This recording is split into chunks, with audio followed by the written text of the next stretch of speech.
So I said this once, but I'll say it again. If you would like to use the chat to introduce yourselves, please feel free. We'd love to see who you are, where you're coming from, maybe what your role is, what you're hoping to learn. That'd be great.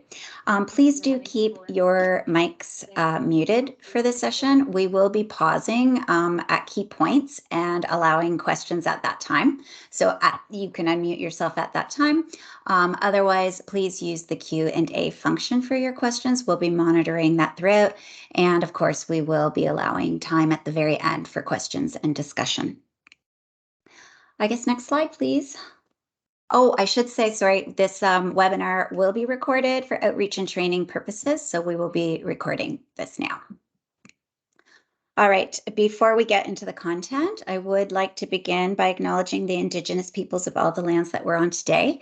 So while we are meeting today in this virtual environment, it's important for us to take a moment to acknowledge the importance of the lands which we each call home.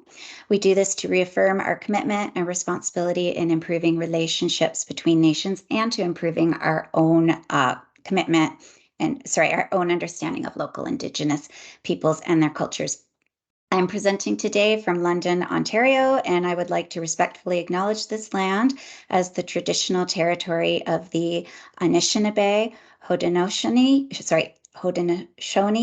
Attawandaron, and Wendat peoples. This territory is covered by the Upper Canada Treaties, and if you would like to also take a moment to do the same in the chat, you're encouraged to do so. Next slide, please. Thank you. So we again welcome you to this first in a series of three workshops. So this was a really great opportunity to collaborate. It was a collaboration between the heads of applied research, HAR, and several members of the Ontario Libraries RDM community of practice, which I lead if you're interested in joining us. So our group is made up of library and research office personnel across the college system because both areas do share responsibility for RDM. So I'll take a moment to introduce today's presenters. I'm Donna Sevenpfeifer. I am a librarian at Fasha College, but for the past few years, I've been working on appointment in our Center for Research and Innovation. And I am joined today by Christina DeRoche over on the left. So Christina is the director of the Research Center for Canadore College, and she, together with Brett Goodwin, she leads the HAR RDM subcommittee. And then Jane Fu is our systems and data librarian.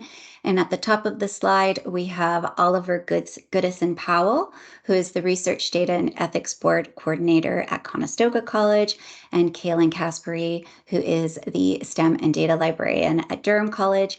Unfortunately, Kaylin and Oliver were not able to join us today, but we do want to acknowledge that they played an integral part in the development of this webinar content. All right, Christina. Oh, thank you. In this session, this is what we'll be covering. So we will, of course, be starting with the questions, what is RDM? Why is it important? We will describe RDM in the current Canadian research landscape.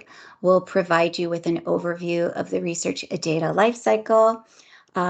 Help you identify considerations for your local context. So help you identify who the key RDM strategy partners at your institution might be, and provide you with some guidance to get that RDM conversation started.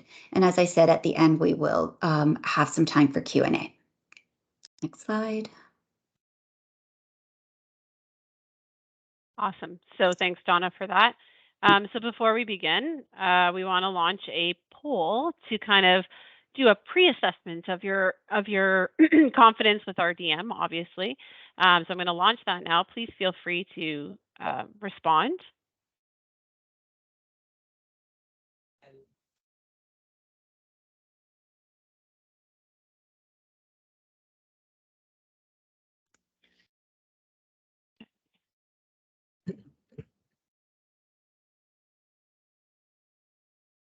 Awesome. So still getting responses in. Just want to keep that open for a little bit.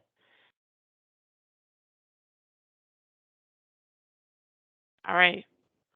So we want to put that question in because we're going to actually ask you this question at the end just to assess your learning and see where we're at and if you've taken anything away from this particular session itself.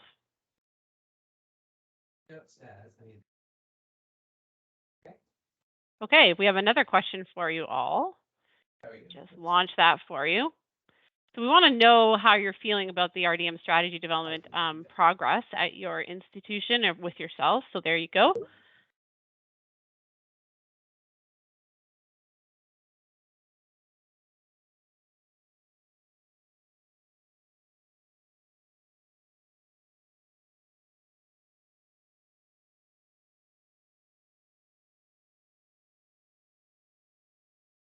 Awesome.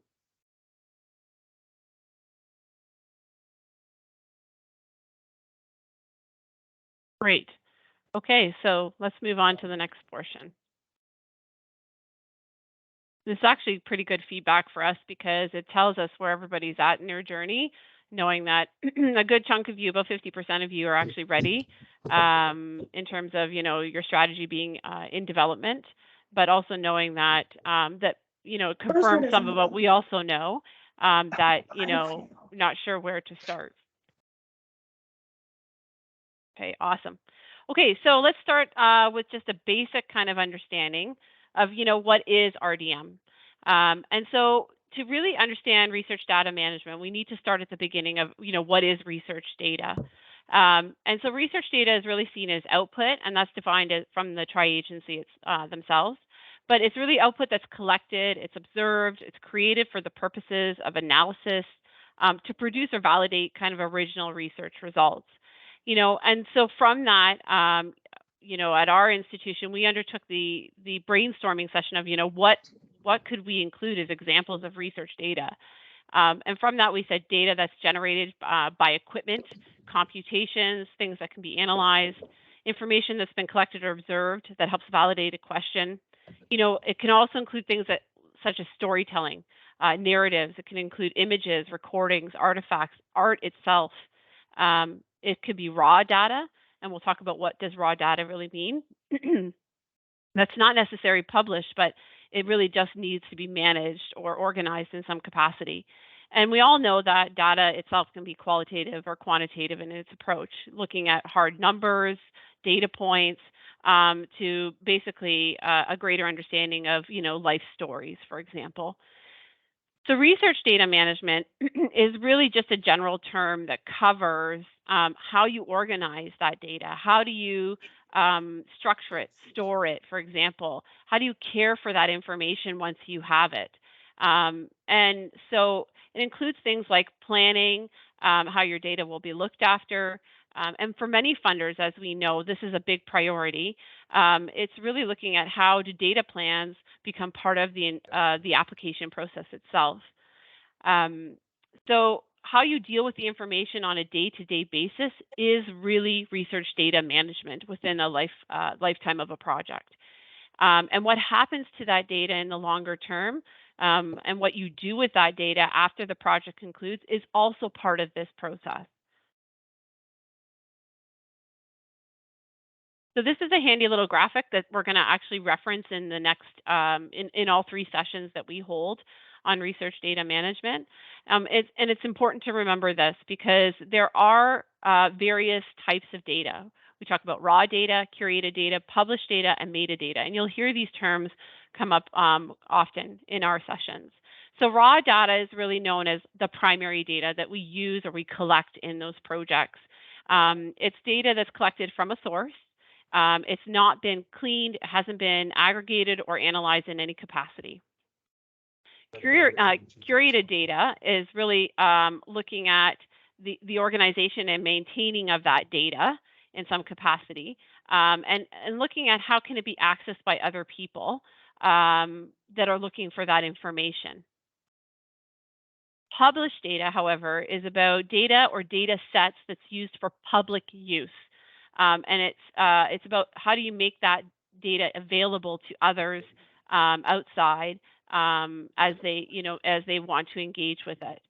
It's really part of this kind of open science movement that's been in existence for a little while, but you know, it's integral to understanding those types, or what I call kind of the different stages of data itself. Most often in the college sector, we use raw data and we use curated data. We haven't really started to really look at curated, published data, I should say. Then there's metadata, and I often heard this topic like a year and a half ago, and I was like, what the hell is metadata? Sorry. And metadata really just summarizes basic information about the data you're collecting. It's really like those keywords that help to find or work with particular sources of data much easier for people on the outside, right? Sorry, I'm just going to ask everybody to make sure they're muted. When you contribute your data to, say, a repository, and we're going to talk about this in our sessions later on, it's really about creating that rich, accurate metadata to help capture what is being, what's included in that data set, for example, so that it helps people find the data easily, basically. And we're going to cover that in workshop 3. So research data, as I mentioned, can include things like paper. It can be notebooks or journals, lab equipment, measurements, surveys, images, audio recording, and data can be extracted in a variety of ways and can be used in a multitude of formats. So don't always assume that we're referring to digital formats when we talk about data, right? You can record data in a variety of ways, and this just gives you some good indication as to what that means. Okay, so we're going to do an audience poll. So we're going to ask everybody to go to menti.com. And what we're asking you all is, what type of data is collected at your institution? Just go back to the previous slide. Oops. So you can get the com. So you'll have to go to menti.com and use that code. And then it should input what type of data is collected at your institution and allow you to answer. Press C. There we go. So let me know if that's not accessible. I will also share what comes out. Is that working for people?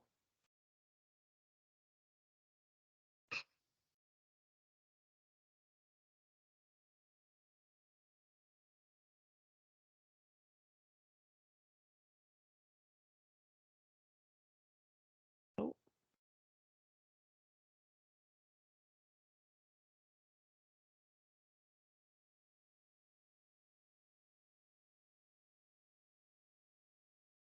Oh, here we go. Let me just display those settings for you.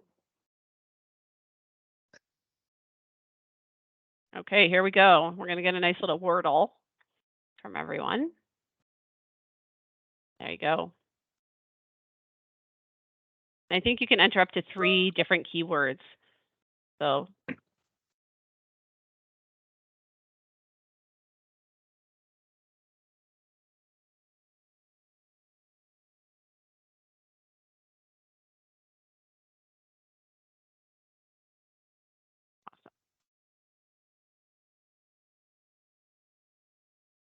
you can see the variety of types of data that we collect as colleges across basically Canada and institutes across Canada. And you can see that data is, it comes in a variety of formats. So I see here survey data, images, I see secondary data where we talk about, again, accessing data that's already been collected in a primary method, but is being used for secondary means. We have Indigenous data, we have qualitative and quantitative data, raw data, system signals, that's amazing, video recordings, client surveys, student engagement, student data. I mean, these are all types of data that we collect on a regular basis. Just going to stop sharing that. Go back over to our presentation. Awesome. Okay, we're going to stop at this point to see if there's any questions about the information we've shared from this point on. I know Jane and myself are monitoring the Q&A function, but also the chat function. So Jane, do you see anything? Sorry, I just brought up my screen here. Nothing? Not so far. Okay, awesome. Great. Great. Okay. All right. So Jane? Okay, so why is research data management so important? So before understanding how to manage research data responsibly, we need to understand why we should actually manage research data. COVID has accelerated our digital transition and increased the rate of digital collaboration. And this has widened access to research data for many around the world and making research data accessible to citizen researchers where previously they were excluded. So the proliferation of research data and research access has demonstrated the value of research data as an end of the research process rather than a means to an end. So good research requires good research data, and therefore we must recognize that research data is a valuable resource worth protecting. To protect research data effectively means to manage research data effectively, something that funders are increasingly looking for evidence for.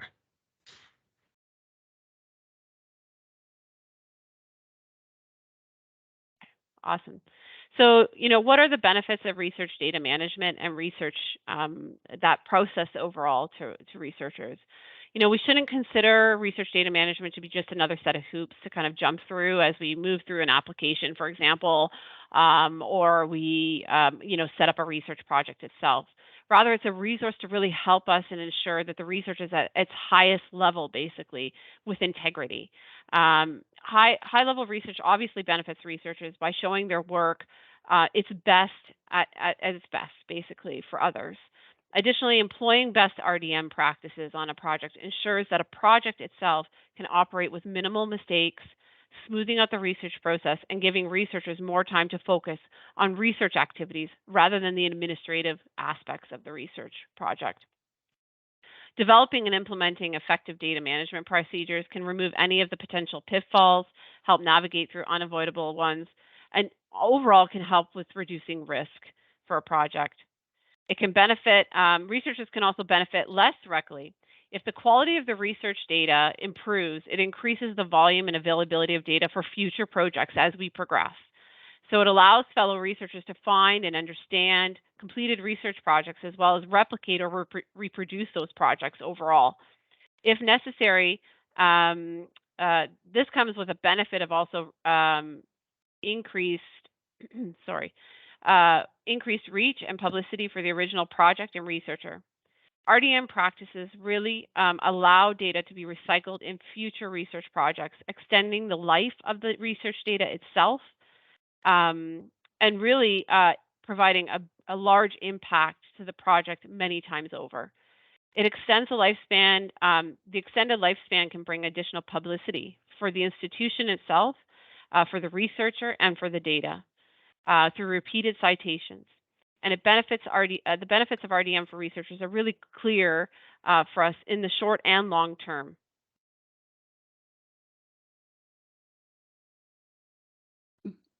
Sorry, go ahead. Great. So for institutions, the benefits of RDM to researchers are benefits to the institution. RDM allows projects to operate in an efficient and effective manner, which ultimately reduces the administrative burden. Moreover, the potential increased reach of properly managed data can increase awareness of the institution's valuable work. It's really important. The most important reason for institutions to care about RDM is, of course, though, that of compliance requirements. So increasingly, funders are requiring institutions to demonstrate a firm commitment to supporting proper research data management. And a failure to demonstrate this commitment can and will lead to a loss of eligibility to receive research funding.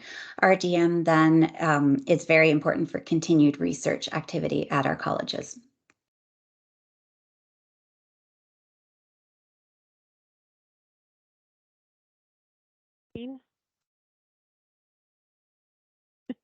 I was muting myself to cough, so I forgot. I apologize. I may be coughing a little.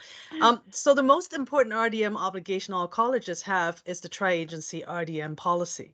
So that policy states that the agencies consider RDM to be a necessary part of research excellence and outlines 3 key policy pieces that institutions must comply with in order to continue their eligibility for funding.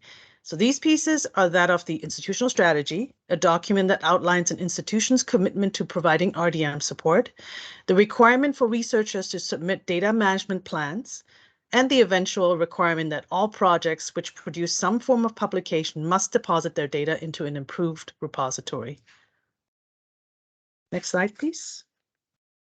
So the tri-agencies have rolled out the RDM policy and its requirement in a staggered manner. With the policy's introduction in March of 2021, there were no compliance conditions to be met initially. The spring of this year saw the first round of funding opportunities that required data management plans as part of an application for funding. And March of next year sees the requirements for all institutions to have the institutional strategies to be posted and publicly accessible on their websites. So the final prong of the requirements trilemma, the data deposit requirement, has yet to be given a concrete date and will be phased in by the tri-agencies after reviewing the strategies, engaging the readiness of the institutions. We're going to pause here for questions. So I actually just noticed one in the Q&A, Jane, there. So the question is, I saw institutional data mentioned in the word cloud. Can you comment on how institutional data and RDM is related or not related within this context? So this is really an excellent question and something that's come up, I know at our institution, and Jane and Dawn, I'm sure you can speak to this as well. But one of the things that, we want to remember, there's several different types of research that are happening within our institutions. We have applied research. In some of our institutions, we're conducting basic or peer research, and then there's also institutional research. And all of these, in my viewpoint, have to abide by the RDM process that we put in place, or the strategy.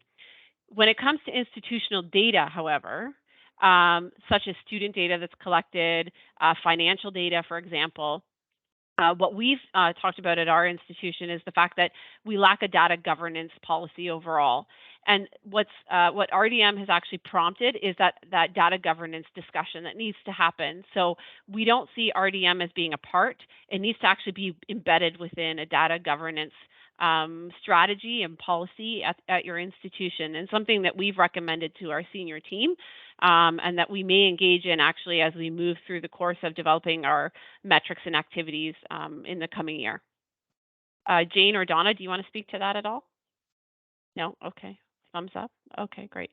Are there any other questions? Feel free to unmute yourself or put your hand up. Happy to answer those questions for you.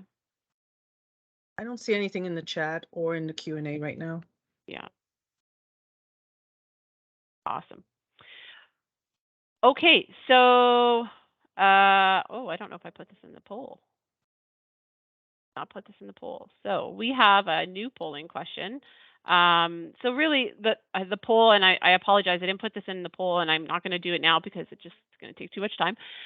But really this is about looking at the research data life cycle and what your familiarity is with this life cycle. So maybe you can comment in the chat function, is really, have you seen this life cycle before? Is this something that's familiar to you? Is it something that you're not sure, where your role fits within the life cycle? Please feel free to respond to that in the chat as we kind of explore this as we move forward.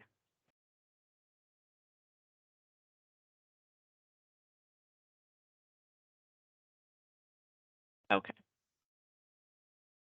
Just going to go see what's at the chat.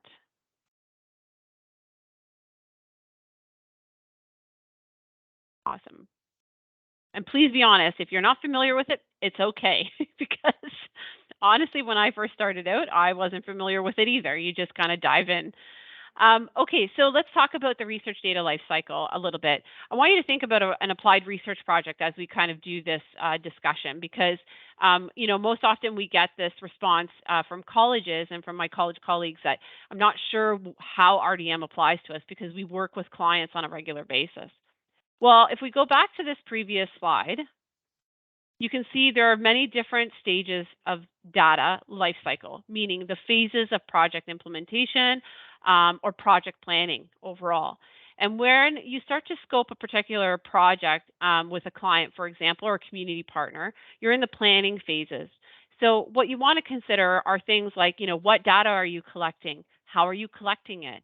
Where are you storing that data, for example? How are you sharing it with your partners or with the faculty or researchers who are involved and the students who are involved? And then how are you going to collect that data overall, right? So is it something that you're going to be documenting in a journal? Is it something that you're going to be, recording? Is it something that's going to be put into a spreadsheet? Those are all things you want to consider. So that's in planning. And then you move into a collect phase of that data. And all the considerations you've made in the planning phase go into the collection phase. As we move through the 3 sessions that we've organized, you will learn about things like processing of data, the planning of data and the processing of data, right? And then how do we analyze that data? Again, where is that stored, that analysis? And then as we move into some of the other workshops that we have planned for the new year, we'll talk about preserving, sharing, and reusing the data.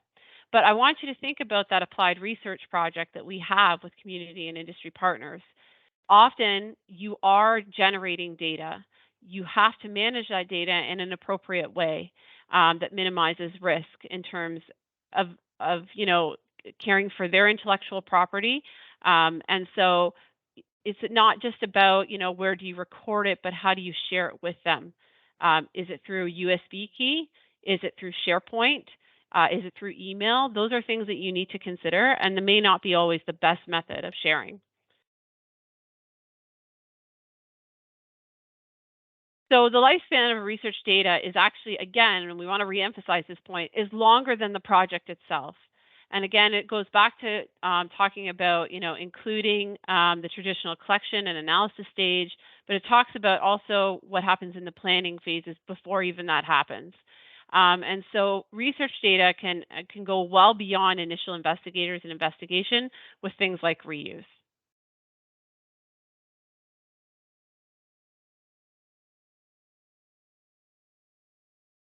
So we won't spend much time on this again, but RDM is really, you need to take a strong kind of data management planning approach. And this is a plug for our session 2, which will be happening in January, to talk about how do you, again, plan for that data in an appropriate data management plan overall. And where does that fit within the actual life cycle of the project? So creating a DMP at any point there's value to doing it, but looking at it within the planning phases is always the most appropriate. Just wanted to say that there's one comment in the chat by David about cloud-based platforms that have international law considerations like the US Patriot Act. So I think that came up in the previous session at Humberton on sensitive data too, right? Yes. So yeah, that's a big question. It's a big question, and it's something like, so David, that's a great question, because I know that there's been a lot of discussion around how do you manage that, because again, it falls under the US laws and not Canadian laws. So again, yeah, really, really interesting. Okay. Okay. Yeah, I'm just gonna, okay. Yeah, the next 2 slides are actually, I'm really interested in those, so I actually volunteered to actually talk about these 2 topics, which are a little bit more casual, I feel, but really, who should really be involved in the research data lifecycle, who is involved, and as a result, who should be also involved in the development of the institutional RDM strategy itself. So you see a couple of the names and teams listed here, but if you have any other partners that you do not see listed in the slide, please mention them in the chat, because I find it really interesting to see how it varies from institution to institution. So we know college environments vary widely across Canada, and but identifying a list of potential partners for your RDM strategy development is fairly straightforward, as many of the colleges have similar responsibility areas. So based on the existing RDM strategies that we've already seen, you have your pick from quite a large number of departments, although there always seem to be 3 institutional groups that are mentioned every time. It's the research office, IT, and the library. Just a couple of things to throw out there. So possibly your RDM strategy development will depend on the size of the institution, of course, how many staff you have, full-time, part-time, reporting structures and funding, existing levels of participation in applied research and other research activities at your institution at this point in time, workload, capacity, bartering, I kind of put in bartering efforts, right, depending on who you can get and trade your expertise in return, and also what you expect your group to do as part part of the development process. So once you put that actually RDM strategy development group together, what do you want them to do and how do you want them to help develop it? So at Seneca, we have a fairly large committee working on the institutional RDM strategy. And although my co-chair, who's actually here today, and I lead the activities involved in going through the development stages, we have involved them right at the start of the work, and we obtain the input and suggestions for the survey, the assessment phase, where we have to look at our existing RDM supports at the college, and we will again work with them now to create the first RDM strategy draft. We just had a really good discussion session with them. Having a larger group means that we have a good representation across the college, but it also means that things might take slower, that sometimes it's hard to manage meetings, even scheduling them. We've also heard from other institutions that have far smaller RDM committees. I think there's one that, for instance, only had 4 people, and they can push through things rather quickly with having a draft. And then they focus, for instance, on collecting input from their researchers and other stakeholders. And then there's on the other side of the things, and I think it's universities, they also have RDM committee structures where you have an executive, and then you have all these subcommittees and work groups as well. So that happens quite a lot. Okay, next slide, please. Thank you. So just a quick point about analyzing your research environment. The one thing that surprised me when we started RDM strategy development at Seneca was how much research was done or about to be done outside of applied research. So they are very well aware, and they're making the effort to track and better support research capstone and degree courses. We also actually found a good amount of research being done based on internal funding that may or may not be earmarked specifically for research. For instance, Scholarship of Teaching and Learning, obviously all research specific, but then there was an EDI fund application I guess, notice that came down. And within that notice, it said you could do research if you want. But I mean, it'll be interesting to find out if you actually do decide on doing research, what the supports are. And even without funding, though, we found that there's a lot of research happening within departments for various purposes and reasons. And for example, continuing education, student mobility, which might be some areas that you haven't really thought about. And it's not always part of institutional research. So it's really important to keep that in mind. And the other thing that we found is that a lot of times we think, well, REBs, the ethics board, they track the research, but it's really important to keep in mind that a large chunk of the research that's being done may not involve humans or collecting data from human participants. So those would not go through the ethics board review, and therefore they might not be tracked at all. Next slide, please. All right, so when I was looking at the available RDM strategies that were posted across Canada over the past few months, I noticed that in general, the more established an RDM practice was already at the institution, the less focused as seems to be about actually meeting that RDM strategy publication deadline of March 2023. Some of the large research universities don't even mention it. So I think maybe the way you want to think about RDM strategies is to think of it as a way to start a conversation at your institution about research data and about the aspects of RDM that are important to your college's researchers and research partners. And most importantly, how you as an institution can negotiate a way toward a common understanding and agreement of research data management. The tri-agency actually has been really good, and they've reiterated on several occasions that the purpose of this RDM strategy publishing deadline is really to gain an idea of where research institutions are with regards to RDM across Canada.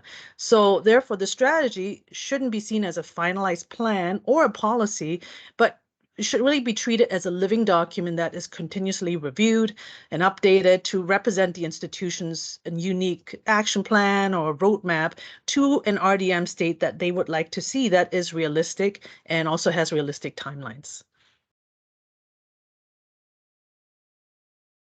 Great. All right. So on that note, so you've identified those key strategy partners, ideally. So we're going to present to you a series of questions that may be helpful to kind of get that RDM conversation going. So firstly, you might want to ask yourself, does your college offer RDM support currently? Do you have support and services? If so, are they ad hoc? Do you have dedicated personnel? That would be fantastic if you do. I will say that I've lost count of the number of times over the past year past few years rather, that, I've heard when people do offer RDM support, often they'll say it's done at the side of their desk, or it's maybe something that's just a small part, or maybe an informal part of their roles. So if you do offer some support, you'll also want to consider if that will be sufficient moving forward. So maybe once you do roll out your strategy, if you start to promote it, how will you address questions that come in, or if people, need assistance with RDM? Do you have folks that are going to be able to be on hand to offer assistance? It's also important to figure out, are there potential RDM pain points? Are there gaps in that service? If your college is lacking the personnel and or the expertise to support RDM, you're going to want to know that.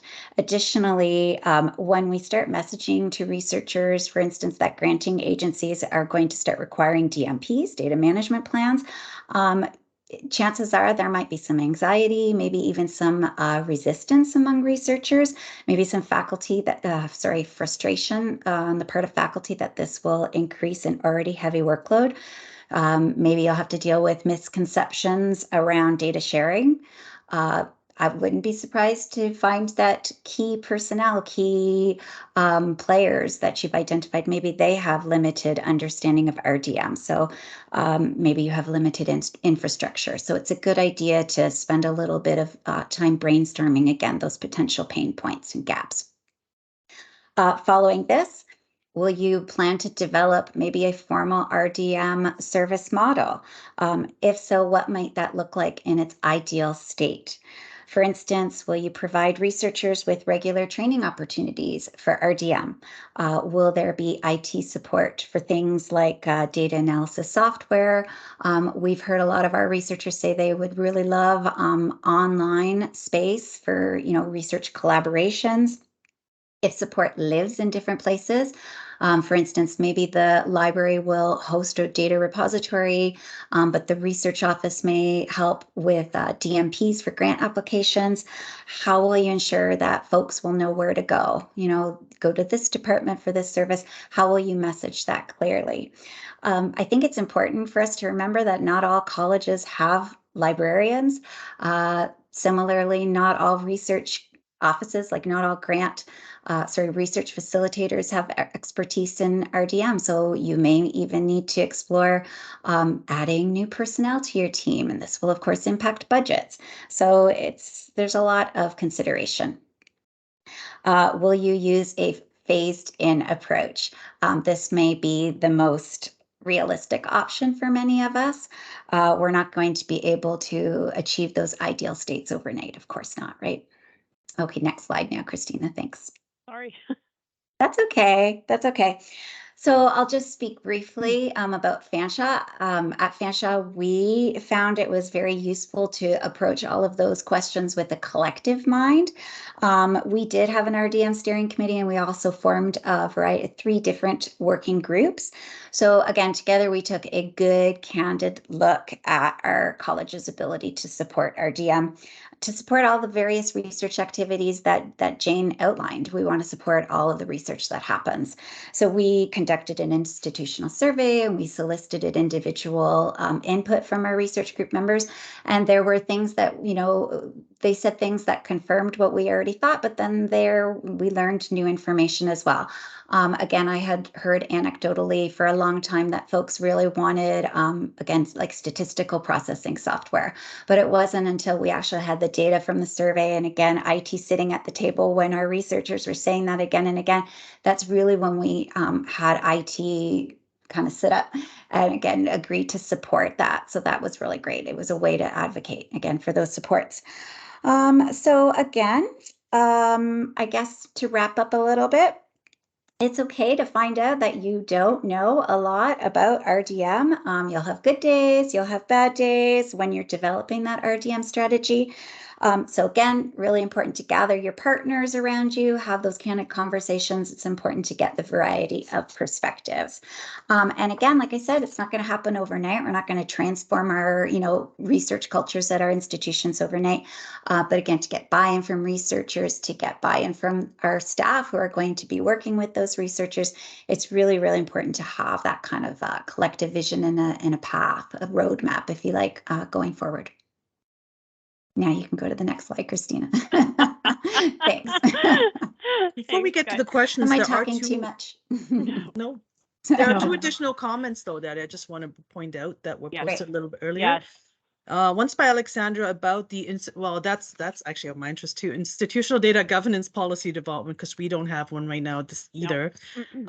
So we're just now at the environmental scan stage parallel to our RDM strategy development and have thought they overlap, but not certain whether RDM fits completely within institutional data governance. So thank you for your very timely and helpful comments regarding embedding RDM in broader data governance. Yeah. Could you please recommend examples we could learn from? And I'm looking at Christina because That's a good question. I think Humber has, right? I think Humber, I feel like Sheridan. Maybe Sheridan has one as well, or is in discussion about it. In discussion. I mean, I know that we don't like to look to some of the universities, but there is a lot to learn from how the universities set up their data governance structures and their policies and some of their procedures around that. So often I pull from there. I would welcome anybody else who knows of examples within the college institutes or CEGEPs that can be used as examples as well within data governance, because like I said, you can't have RDM, and we really feel strongly about without the data governance kind of being the all-encompassing. And I know this is new to colleges, so it's an excellent question. And I would say if there are resources, please share in the chat with everybody. But again, I would look to some of the universities within the Canadian context and abroad in terms of how data governance is being approached. Another comment there, Jane, was how data is shared is also important consideration for community-based research work. Absolutely. Particularly when you're looking within social innovation research, you're often working with non-for-profit partners, community-based services. That's really important. And not only how you share it, but how you share it physically with those partners is important in terms of a good data management plan. Another plug for our session too. Okay, so we're going to pause here for questions. So any final questions from anyone? So anything that you didn't see that was covered that you'd like to ask, please feel free to use the Q&A or raise your hand or unmute yourself. We welcome that. We wanted to leave lots of time for questions, for conversations, because we wanted to see this as more of a discussion and conversation aspect. Or just sharing. I mean, yeah, it doesn't sharing have to be a discussion overall. if you want to share. Yeah. Oh, I see. Trish, thank you for sharing that. They have a data information security and compliance governance at Douglas College. Really helpful. Humber's data governance. Thank you, Tanya, for that. That's excellent. These are excellent resources to share with everybody. Any questions? Yes, the recording will be made available post this. We like to see these as training instruments basically for everyone to use. So we're going to see about posting this on a YouTube channel, and then we will share that link out. Actually, I would say probably post all 3 sessions, Donna, I think we said.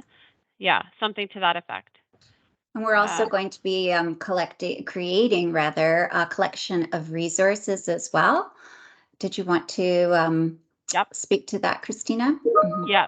So part of our part of this whole initiative that we wanted to kind of undertake was creating what we would like to say is kind of like tangible resources that you can download and brand according to your institution that can be used by all colleges, institutes, and CEGEPs. We are working with our CEGEP counterparts also to see if there's a way that we can acquire some of the resources they've created and share them more broadly. Yep. Just looking in the link. Be shared. The link you shared appears to be internal SharePoint. Do you have a public link that could be shared? shared for the resources themselves, Andrea? Because yes, we are It was looking the at link that Trish had linked to Oh. above in the chat. It was an internal document at her institution. I was just hoping for the public link. Okay. There's Yeah. one question in the Q&A, Christina, Okay, by Deepashri. It's, would the methods of sharing the data be part of the RDM policy of the institution? No, because remember, I always envision the policy being very broad. I think methods of data sharing would probably be part of like the procedures or maybe guidelines that are developed by the institution themselves. That gets down to the nitty gritty, right? And that's a local context as well in terms of what resources you have at your disposal to do so. But yeah, I don't see it as being part of a policy or a strategy. Remember, the strategy is something like a roadmap. How are we going to get to where we need to get to? Yeah, I would echo that. I would say at Fasha, we're trying not to be too prescriptive with our strategy. Awesome. Okay, I'm going to launch another little poll for everybody because we want to see how everybody's kind of feeling. So we want to know, post this kind of discussion and this presentation, you know, how are you feeling now about RDM? How do you define it at this stage of your learning? So I'm just going to launch that. Everybody is already on board with that one. I think we start with we start out with 94%. That's okay. That's all right. We'll keep going. Can we make it 100? Yeah, that's maybe at the end. I just want to point out, Alexandra, actually Queens, right? I think you posted an information, the CanLab data listserv as well. I think that's really, that's a really good one. Thank you. And it just points to the need, right? To liaise with your library as well, too, because they know about some of these resources. Sorry, go ahead. Who was talking? That was that's me, Alex. I was just going to say, I'm just looking up how you subscribe because I subscribed years ago and I can't remember. So if I don't find it before the webinar ends, I'll email Donna with the information. Awesome. Okay, now I'm just going to go back to. Okay, so I'm going to just do that. Now we have another little question for all of you. How are you feeling now in terms of, you know, this stage in developing your institutional RDM strategy? So I'll launch that poll. I'd like to see how everybody's kind of feeling.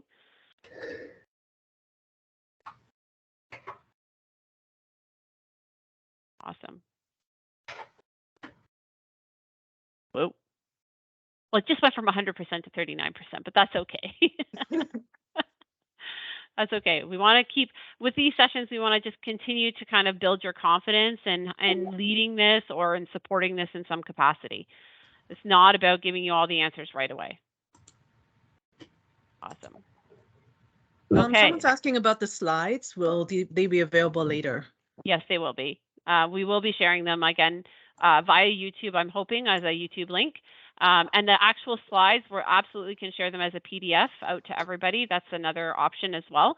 But again, we see these as training resources for all of you to use and moving forward. Okay, so one last question for everybody.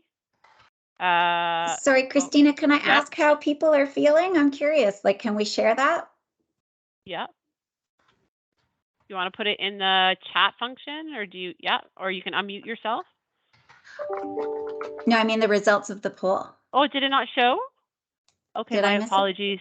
No, it's okay. So there, I have 28% saying confident, 52% saying somewhat confident. So that's pretty good. We're at 79% there, feeling somewhat confident and more, and 15% saying neutral. 6% saying somewhat unconfident. Okay, thank you. Great. I mean, I think that's great overall. I just hope we can continue to build the confidence and the conversations as we move forward. And that was the goal of this. Yeah, we're hoping to offer a little reassurance. And to let people know you're not alone, right? To really reach out. I would have selected terrified at the beginning of the process, probably. Yeah. Like, I just don't know. I would have just said, I just don't know. I don't know at this point. And a little plug again for our community of practice. I know that really was, again, very reassuring when several of us kind of, you know, started working together and sometimes commiserate. And anyways, you can reach out to me if you are interested in joining that RDM community of practice. Okay, before everybody leaves, I'm going to launch this poll. Do you plan on attending workshop 2 that we're holding in January? That will be coming out as we return in the new year, that registration, so much earlier than this one did, on data management planning within the college sector. Awesome. Like I said, that registration will be going out soon for that when we return in the new year.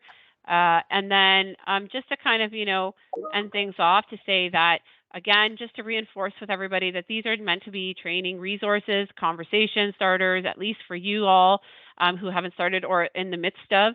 And to know that there are resources available. There is an RDM Institutional Strategy Development Template that's on the Digital Research Alliance of Canada website.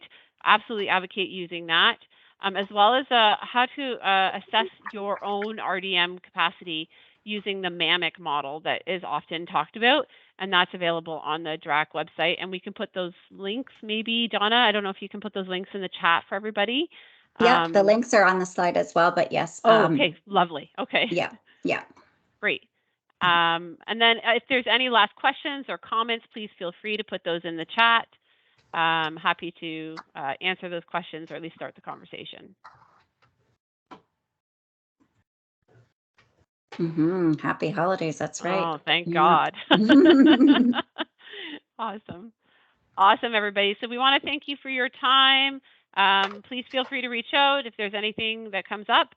But we look forward to seeing all of you in session 2 in the new year. And that, again, will come out in the beginning of January. Enjoy your time off.